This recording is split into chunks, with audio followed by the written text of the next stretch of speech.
Se tivera a sensibilidade dun artista, isto sería unha obra de arte, pero non é máis que un anuncio de televisión.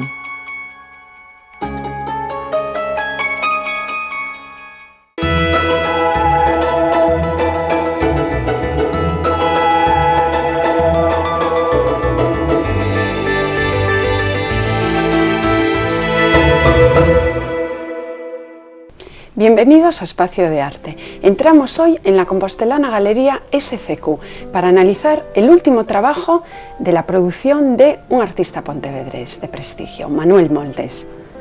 Moldes es un nombre vinculado a la irrupción de las nuevas corrientes artísticas en Galicia, provenientes de la estética contemporánea europea, integrante de Atlántica, con una personalidad marcada dentro del grupo.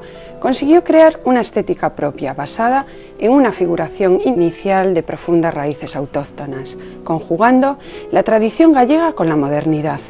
Posteriormente, su trabajo evoluciona hacia la abstracción, interesándose en los últimos años por lo científico. Volvió a la figura porque su obra está llena de inflexiones y lo hizo dotando a su trabajo de contenido social al denunciar la catástrofe del prestige. Es entonces cuando se oscurece su paleta. Más de 30 años de actividad profesional desplegada en un significativo número de exposiciones dan como resultado una presencia en importantes ferias como Arco, en bienales y una triunfal entrada en colecciones prestigiosas como Caja Madrid, el CEGAC, Caixa Galicia o Caixa Nova. Actualmente imparte docencia en la Facultad de Bellas Artes de Pontevedra.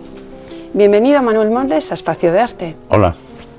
Presentas fórmulas matemáticas y átomos recorriendo la superficie del lienzo. Más o menos es el título significativo para la exposición de SCQ. ¿Nos la puedes explicar? Bien, lo de, digamos, el más o menos es una referencia, bueno, una visión que tuve a finales de 2006 en un viaje a Nueva York, estando en un apartamento en Chelsea. Lo más selecto de Nueva York. Bueno, es una zona francamente bella y agradable, muy agradable. Es el Nueva York más de Manhattan, la zona de Manhattan, así francamente neoyorquina, ¿no? Y bueno, son estas casas tipo inglesas, tanto ya incluso las ventanas están un poquito viejas o tal, y las contras pues quedaban empenadas, ¿no? Y un despertar y una noche, pues el espacio que queda entre las contras, pues me apareció en una ventana un menos de luz y en la siguiente un más de luz, que era, bueno, la luz de la calle que se metía en el interior, ¿no? Entonces fue francamente bello porque en ese momento, bueno, sabiéndome en Nueva York, digo, hombre, es el menos más de Mies van der Rohe, ¿no? Y me entró una carcajada. Total, que cogí la cámara de fotos, hice un par de fotos y bueno, nada, me quedé pensando y dándole vueltas a esta cuestión, ¿no? Ya por la mañana, pues comentando con Mayel esta situación, esta visión en definitiva, pues me puse a hacer unos apuntes en un blog pequeño que tenía por allí a mano y empecé a hacer unos dibujos, eso, el más, el menos más, con el círculo, que venía de hacer una exposición en Vigo, en que el círculo era realmente el elemento, digamos, que unía toda la exposición en sí misma, ¿no? Y bueno, fue una anotación, hice unos 40 o pequeños dibujos así, que ahí quedó, ¿no? Disfrutamos de la estancia por Nueva York. Y después, a la vuelta ya en Pontevedra, pues nada, a principios de 2007, pues tuve una pequeña, digamos, un Big Bang en personal, que no viene ahora tampoco superado, fue una partida de ping-pong que creo que gané. Y bueno, a los 2 meses, a partir de abril o así, me empecé a plantear, abril, mayo, la exposición para SCQ, ¿no? Que sería en el año 2008, ¿no? Bueno, hice una serie de dibujos que están en la exposición en blanco y negro, con grafito y tinta, ¿no? En las que efectivamente el más o menos o más, pues cogió mucha, vamos, fue el inicio, la idea motriz de toda esa serie de dibujos, en las que aparecen pues interpretaciones muy directas, muy automáticas, muy, no sé, en la línea de Henri Michaud, o en ese pensamiento de actitud frente al papel, ¿no? Y bueno, eso fue confeccionando un poco pues todas las imágenes del mural que está mismo entrando en la galería, y después empecé ya a realizar la serie en telas, ¿no? En telas que bueno, estuve realizando pues prácticamente hasta el día anterior de la exposición, como quien dice, ¿no? Sí. Y la obra grande, pero la obra grande, ¿cuántos meses realizar esos dípticos? Las obras de gran formato, en este caso pues hay una obra que son de 3 metros por 6 de largo y un par de ellas de 2 por 3. Hombre, te lleva más tiempo, pero yo trabajo con continuidad, es decir, yo trabajo un poco con todas las telas, o sea, con todas las obras un poquito al tiempo, ¿no? Y entonces vas manchando las telas, van cogiendo forma, de manera que una la vas dejando reposar, retomas otra, recoges de nuevo, y entonces vas haciendo un poco de modo que prácticamente vas acabando, digamos, la serie, pues eso, casi al mismo tiempo, ¿no? Durante un periodo largo, pero bueno. Una serie muy, muy novedosa de descubrimientos científicos, ecuaciones matemáticas, de átomos. ¿De dónde te viene esta pasión por lo científico y por la fascinación del microscopio, por el álgebra? Bueno, en general viene, bueno, o sea, desde la etapa de joven, de estudiante, ya en el instituto, pues me interesaba mucho lo que era la visión a través del microscopio, pues me fascinó siempre, ¿no? Ver cómo en una gotita de agua que preparábamos cultivos y demás, pues había cantidad llamémosle bichitos, ¿no? Paramecios, en fin, que eso se movía y era francamente bello, ¿no? Y claro, vas andando en la vida y la matemática también me interesaba. Yo hice aquí en Santiago precisamente selectivo para escuelas técnicas en el año 63, 64, no recuerdo, no, perdón, 66, 67. Y después me fui para Madrid. Y bueno, aquí pues con el álgebra moderna, con un profesor de la Universidad de García Rodeja, que supongo que más de uno lo conocerá. Y el álgebra pues siempre me interesó mucho, ¿no? Y actualmente pues bueno, pienso que efectivamente una de las cosas que realmente en el mundo actual pues que tiene más interés es el tiempo en que el hombre puede dedicar al conocimiento, ¿no? A buscar aquello que descubrir un poco el misterio de la esencia del vivir, ¿no? Y pienso que en este momento pues la física y a través de la matemática y demás es un poco la esencia donde está el kit de las cuestiones, ¿no? Pero series como estas no habías hecho anteriormente. No. Y esta ruptura con tu trabajo anterior no es la primera vez que sucede, estos saltos. Lo has hecho en otras ocasiones ya. Sí, bueno, pero bueno, en esta ocasión fue porque realmente vitalmente necesitaba un cambio de posicionamiento por mi parte como pintor, ¿no? Y entonces de ahí viene incluso el hecho de apartar quizá, vamos, de apartar de alguna manera el color, ¿no? Sí, el color, de hecho blanco y negro, y pasar a blanco y negro como base de la paleta, ¿no? ¿Por inconformismo tal vez, Manuel Moldes? No, pensé que realmente era el momento oportuno para reducir la gama de color. Y empecé, ya te digo que empecé con esa serie de papeles en los que es grafito, lápiz y tinta china negra, ¿no? Vi que funcionaba plásticamente bien, muy fuerte, que es un poco que la imagen se radicaliza, ¿no? En sí misma, ¿no? Y en esa medida pues dije, bueno, pues voy a seguir con la serie de telas en la misma gama, ¿no? Y hay mucha diferencia de trabajar el grafito, de trabajar el lienzo, de trabajar en cartulinas, como en tus primeros años. ¿Es muy diferente el resultado final?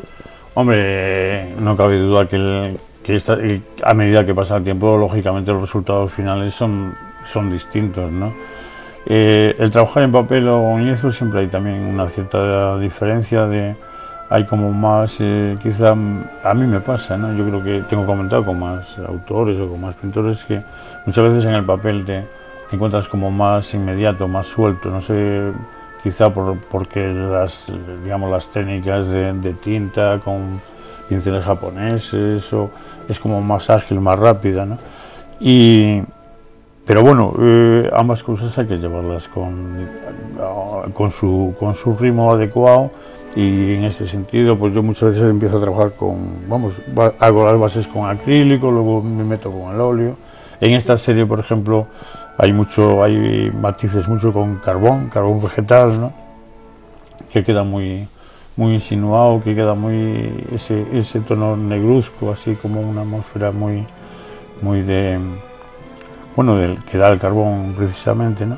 Y me interesaba esa sensación como un poquito de suciedad, pero vamos, muy controlado todo, para que quede todo muy elegante, ¿no? Y sobre todo crear atmósferas, porque la han creado los grandes de la historia de la pintura, como Monet, como Goya, como Picasso, y también crea esas atmósferas, tú las creas en tu obra. Hombre, yo creo que hay que intentar, gracias por las comparaciones, pero quiero decirte que en esa medida uno aprende de todos ellos, no cabe duda, ¿no? Y hay un discurso en la pintura, dentro de la propia pintura, ¿no? Yo creo que en este momento un pintor, pues lógicamente, en mi caso, pues eres deudor, ¿no? de todas las generaciones anteriores de los grandes pintores, no cabe duda, ¿no? Pero bueno, también es cierto que llega un momento en que tú individualmente como persona pues empiezas, digamos, a dar tu propio matiz, ¿no? Tu propio modo de entender. Bueno, que ya han pasado años desde que tú lo has dado, desde que tú lo has dado. Ya, pero bueno, que hay que saber dónde uno arranca y dónde uno está. Sí. ¿No? Y siempre, bueno, tú tienes mucho mérito por tu actividad, pero precisamente por reconocer tu deuda y tu relación con la historia del arte, que en muchas ocasiones has comentado que es un tanto anacrónica, porque lo mismo ahora recoges la herencia de Bacon o de Picasso, incluso de los clásicos. Pero sí, hombre, a mí Picasso, por ejemplo, para mí fue desde chaval, desde los 14 años o así, quizá el abuelete, me atrevo a hablar sin un tono, digamos, de proximidad, por el abuelete que me abrió más puertas en la pintura, ¿no? Y bueno, no solo a mí, sino a toda mi generación y generaciones anteriores, ¿no? Y en esa medida, pues en la medida que vas conociendo luego pues su obra mucho más, también te vas dando cuenta que fue un gran cabroncete, ¿no? Porque al mismo tiempo que abrió un montón de puertas y a los jóvenes nos abrió puertas, digo cabroncete en la medida que tocó tantas puertas y abrió tantas que prácticamente no dejó nada sin hacer, ¿no? Y bueno, sí, yo de alguna manera el Guernica para mí es, digamos, la obra mater de la que yo como pintor empecé, digamos, a desarrollar a partir de ahí, ¿no? Pienso que ahí coincido con mucha gente de la pintura española, vamos, no sé. Y bonito el calificativo de abuelete. Y para ti la figura del abuelo algo significa, porque has recurrido en un montón de ocasiones a este ser, al abuelo sentado en su sofá. Sí, de hecho hay un cuadro que es el año 83. Sí, de los 80. Que es el abuelo Grandida, que está en el Museo de Castrelos desde hace ya tiempo, en Vigo. Que hemos tenido ocasión de verlo en el CEGAR, también en la magnífica antológica. Estuvo en la exposición del CEGAR, estuvo. Y bueno, ahí comprobé que es un cuadro que pasado ya un tiempo, eso fue pintado, quiero recordar que en el 83, el CEGAR, si no me recuerdo mal, me parece que fue 2003, o sea, sí, próximo también a la serie de las presencias. Entonces son 20 años y en los que comprobé claramente que era un cuadro que sigue manteniendo su potencia, su grandeza en ese sentido, ¿no? Y es de las imágenes que salieron de mi cabeza y de mis manos, que quizá en este momento tengo la sensación que incluso ya forma parte de esas imágenes en las que participó un montón de gente, ¿no? que vio el cuadro y demás, y todo el mundo lo recuerda siempre. Aquel que ve ese cuadro se queda siempre con... Como aquellas imágenes de las... parte un poco del Museo Imaginario Colectivo, ¿no? Sí. Como aquella serie también de las presencias, que también tienes presencias en negro y presencias con color. Sí, las presencias también eso fue un poquito antes del abuelo, y también están en la colección del CEGAR en Santiago, Y bueno, fue obra más desgarrada, sí, y con más, referencias así un sí, tanto baconianas. Sí, son muy duras porque era un tipo más en que pintaba con más, digamos, desgarro, con más acción en cuanto a mi planteamiento directo con la tela, ¿no?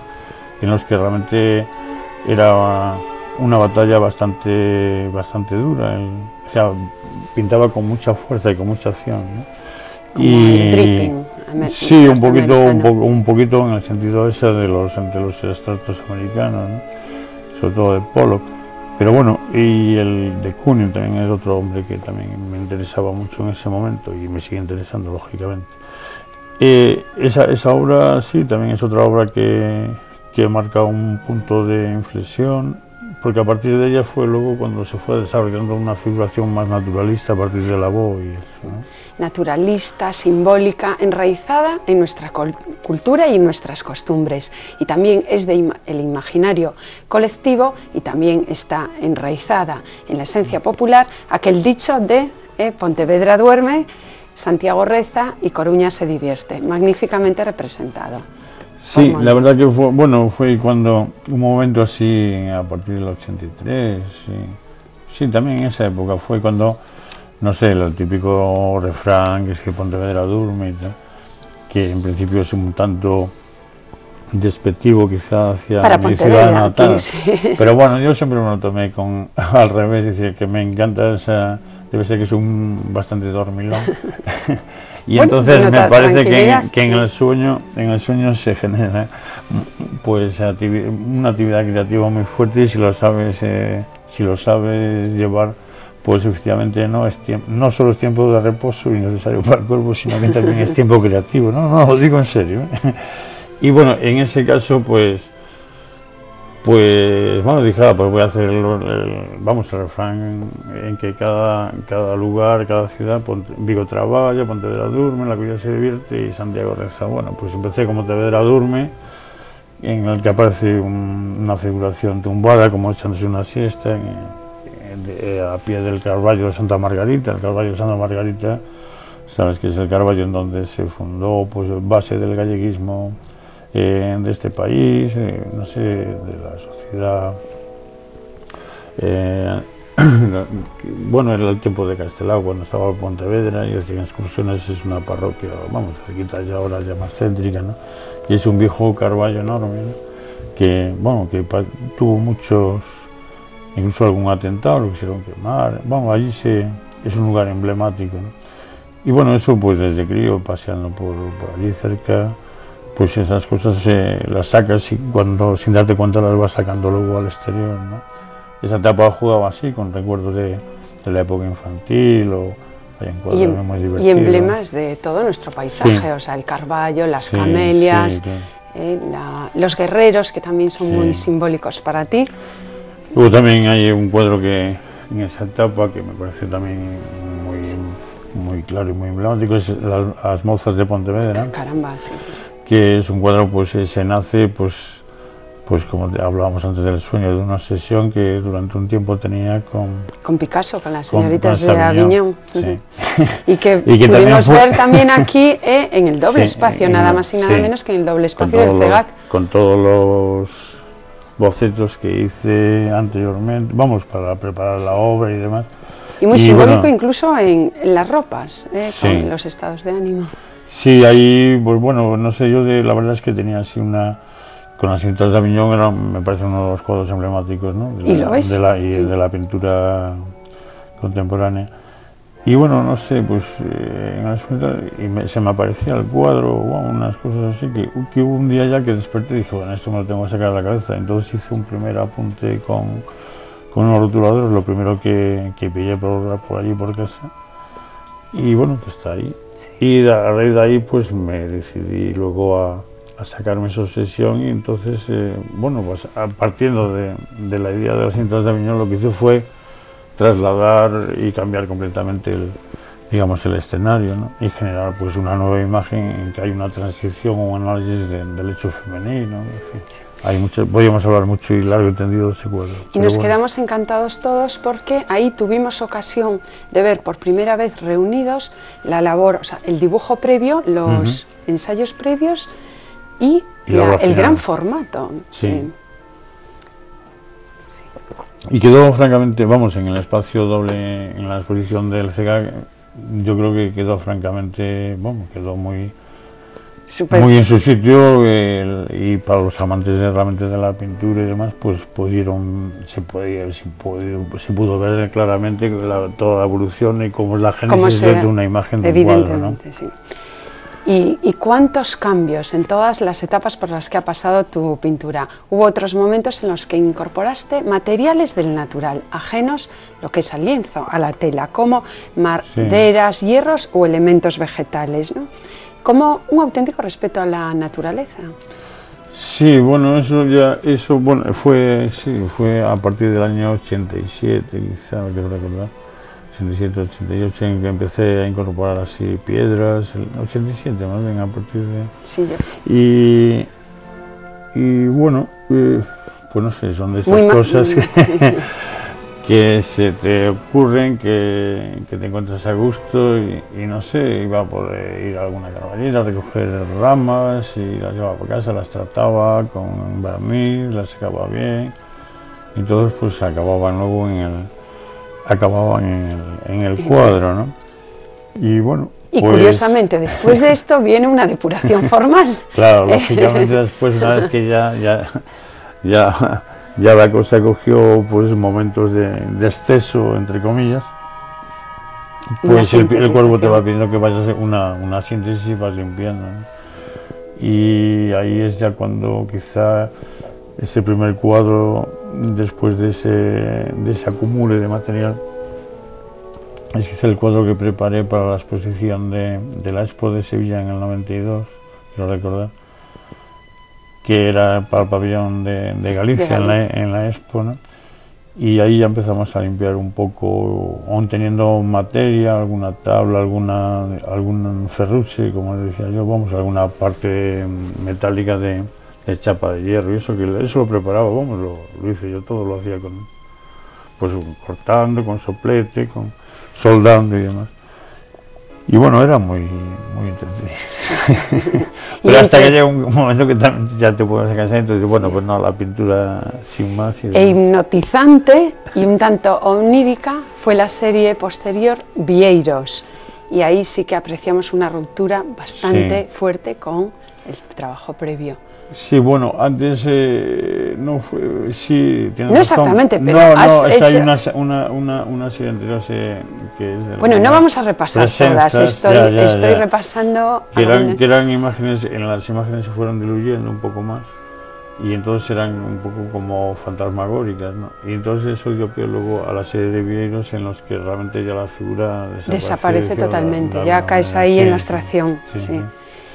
Y bueno, con un análisis de color muy fuerte y en los que realmente el plano del cuadro, pues lo que buscas es que quede con una técnica de modo que quede, digamos, muy compacto, muy limpio,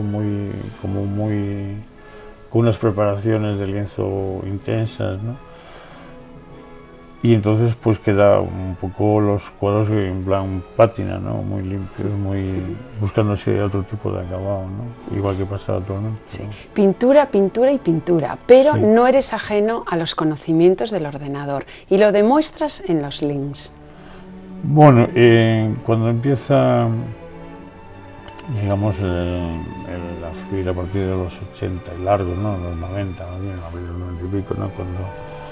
Cuando el ordenador empieza a entrar en las casas y demás, ¿no? A mí me hacía gracia pensar lo del correo electrónico, es algo que todavía no entiendo, ¿no? Eso de que tú estás en casa y, bueno, escribes tu carta, le das y se va, ¿no? Y se va por un cable y aparece pues en Pernambuco, en donde sea, ¿no? Mágico, la China, donde sea, ¿no? Mágico. Entonces, pues digo, joder, esto es tremendo, ¿no? Porque este planeta, tú en este momento, en este plató, te metes por un enchufe de los que hay por ahí, y siguiendo el hilo dices, a ver dónde aparece ese Fátima. ¿Sabes? Yo las vueltas que puedes dar al planeta, ¿no? Y buscando, vamos, en esta serie de intuiciones y de cosas, pues pues vamos, empecé a jugar un poco eso con el ordenador en el sentido de, vamos, de la utilización de lo que es el correo electrónico de una manera más inmediata. Hoy ya está ¿Y es el incorporado, futuro del ¿no? arte? No. A mí me interesó más que como instrumento, digamos, para la utilización como en el plano artístico, como hecho social o hecho tecnológico del hombre, ¿no? Es decir, qué es lo que pasa en esos cables. Tiene que haber espacios, tiene que haber ahí unos paisajes, tiene que producirse una serie de fluidos y eléctricos y demás, ¿no? Pasamos de la época analógica a lo digital, es decir, ahí hay algo que queda un poco como ese espacio virtual del que hablamos todos, y eso qué es, ¿dónde está ese espacio virtual, ¿no? Entonces ahí tienen que configurarse mil cosas, ¿no? Y de ahí surgió la idea de los vieros, de los caminos esos por el no saber qué espacio-tiempo estamos, ¿no?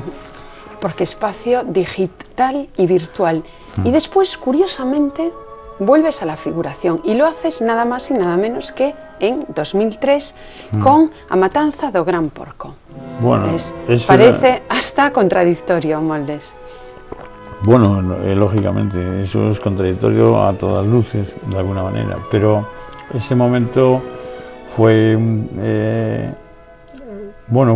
fue estupendo porque era un tema que yo tenía anotado ya hace tiempo, ¿no? Quizás de los años 80, la idea de hacer algo sobre la matanza del porco como animal totémico, ¿no? En Galicia y en otras civilizaciones, no cabe duda, en China y en otras muchas civilizaciones distintas, ¿no? De la buena suerte en este caso.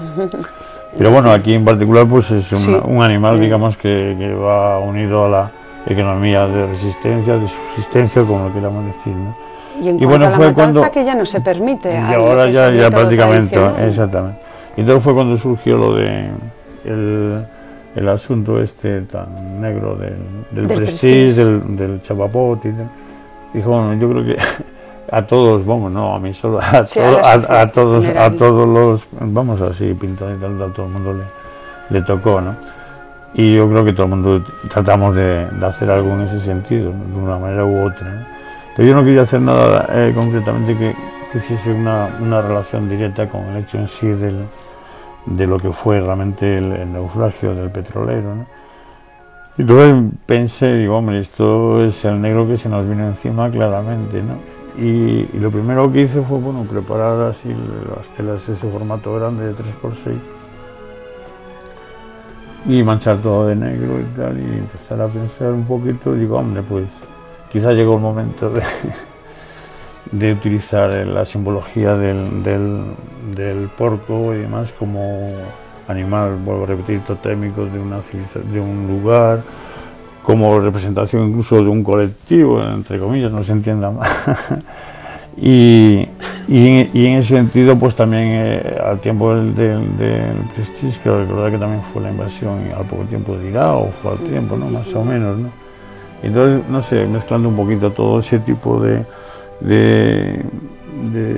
sucesos, pues en mi cotelera, en concreto, pues salió, dije, bueno, pues es el momento de incorporar a la pintura, hacer ese cuadro que estaba ahí pendiente sobre el hecho de la matanza como homenaje al puerco, al animal y dar otro sentido también como más humano al tema, ¿no? Indirectamente a Rembrandt. Y has incluido dentro de tu amplia y variada temática también los deportes. ¿Cómo le ha sentado a tu cuerpo la Copa de Europa? Pues la verdad que bien, porque yo, pues no sé, siempre me gustó el fútbol y... ¿Has hecho alguna serie ya? Hace tiempo hice, en los 80, por los 80 y pico también hice un cuadro que se llama El equipo de fútbol, y en inglés el fútbol, que decía mi tía Chelo. Y es un poco un homenaje a la idea del fútbol del lugar, es decir, al grupo de amigos cuando jugaba sin mayor interés, o sea, el interés únicamente del juego y el goce y el disfrute por el balón, ¿no?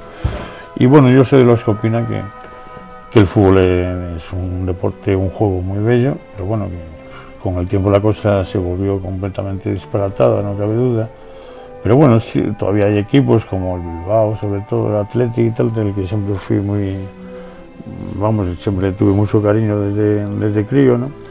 Y pienso que es una manera de entender el fútbol diferente, ¿no? Que hoy es como es en los grandes equipos europeos, pero bueno, que hay otra gente que lo entiende de otra manera. Entonces ese cuadro lo hice pensando un poco en eso, en la gente que jugábamos al fútbol aquí, que nos gustaba el fútbol. Bueno, en mi caso yo no seguí por el fútbol, ¿no? Pero que hay, conozco chicos jóvenes y tal que siguen jugando al fútbol, que en Galicia se juega bien al fútbol, y que es una pena que luego no dan desarrollo a poder continuar, ¿no? Y entonces ese cuadro pues estaba planteado en esos términos de defensa del fútbol del lugar, ¿no? Y en que aparece una columna también con un Carballo, un balón y tal. Y tanto es así que lo acabó, ese cuadro está en manos, que yo sepa, de un ex dirigente de la Real Sociedad de San Sebastián, un ex presidente. En un sitio muy apropiado. Sí, porque no, fue curioso, se expuso en Pontevedra y no me hiciera mucho caso. Y después se expuso en Madrid y acabó eso, marchando para el País Vasco. Bueno, y pues podríamos hablar de muchísimo más, de Atlántica, de la visión, pero es que, Moldes, lo sentimos muchísimo, el tiempo apremia. El tiempo es así. Ha sido un lujo tenerte en el programa. Y bueno, a ver, tu última producción, una obra que mira a la ciencia, con cientos y cientos de fórmulas matemáticas gravitando por espacios magnéticos. Déjense impregnar por todas esas micropartículas, porque en definitiva conforman nuestro universo. Muchísimas gracias y les emplazo allí en la Galería SCQ. Nos vemos la próxima semana en Espacio de Arte. Se tivera a sensibilidade dun artista, isto sería unha obra de arte. Pero non é máis que un anuncio de televisión.